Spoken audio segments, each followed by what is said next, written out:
Kottayam Gandhinagar nursing കോളേജിലെ റാഗിംഗിൽ പ്രിൻസിപ്പലിനും അസിസ്റ്റന്റ് പ്രൊഫസർക്കും suspension. Principal professor A T Sulekha, assistant വാർഡിന് ചുമതലയുള്ള assistant professor Ajeesh P Mani എന്നിവരെയാണ് അന്വേഷണ വിധേയമായി സസ്പെൻഡ് ചെയ്തത്. ഹൌസ് കീപ്പർക്കും സെക്യൂരിറ്റിയെ അടിയന്തരമായി നീക്കം ചെയ്യാനും നിർദ്ദേശം നൽകിയിട്ടുണ്ട്. മെഡിക്കൽ വിദ്യാഭ്യാസ വകുപ്പ് ഡയറക്ടർ നടത്തിയ അന്വേഷണത്തിലാണ് നടപടി.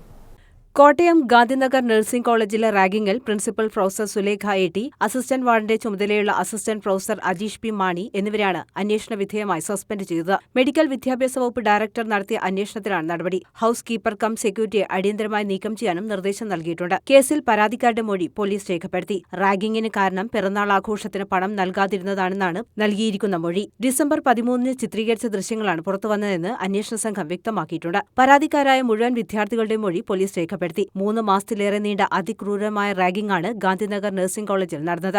ഫെബ്രുവരി 9-നും സമാന രീതിയിൽ റാഗിംഗ് നടന്നിരുന്നതായാണ് റിപ്പോർട്ട്. അതേസമയം ഹോസ്റ്റൽ വാർഡന്റെ മൊഴിയിൽ സംശയമുള്ളതായി പോലീസ് വ്യക്തമാക്കി. രാത്രികാലങ്ങളിൽ ഹോസ്റ്റലിൽ ഉണ്ടായിരുന്നില്ലെന്നാണ് വാർഡന്റെ മൊഴി. ഇയാളെ വീണ്ടും ചോദ്യം ചെയ്തേക്കും. കേസിൽ ഗാന്ധിനഗർ നഴ്സിംഗ് കോളേജിലെ 3-ാം വർഷ വിദ്യാർത്ഥികളായ സാമുവൽ ജോൺ, രാഹുൽ രാജ്, റിജിൽ, വിവേക്, ജീവ എന്നിവരെ പോലീസ് അറസ്റ്റ് ചെയ്തിട്ടുണ്ട്.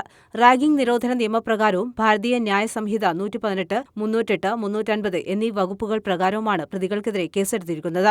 ആവശ്യമെങ്കിൽ പ്രതികൾക്കെതിരെ കൂടുതൽ വകുപ്പുകൾ ചുമത്തും. കേസെടുത്തതിനു പിന്നാലെ വിദ്യാർത്ഥികളെ കോളേജിൽ നിന്ന് സസ്പെൻഡ് ചെയ്തിട്ടുണ്ട്. News desk, Kannur vision.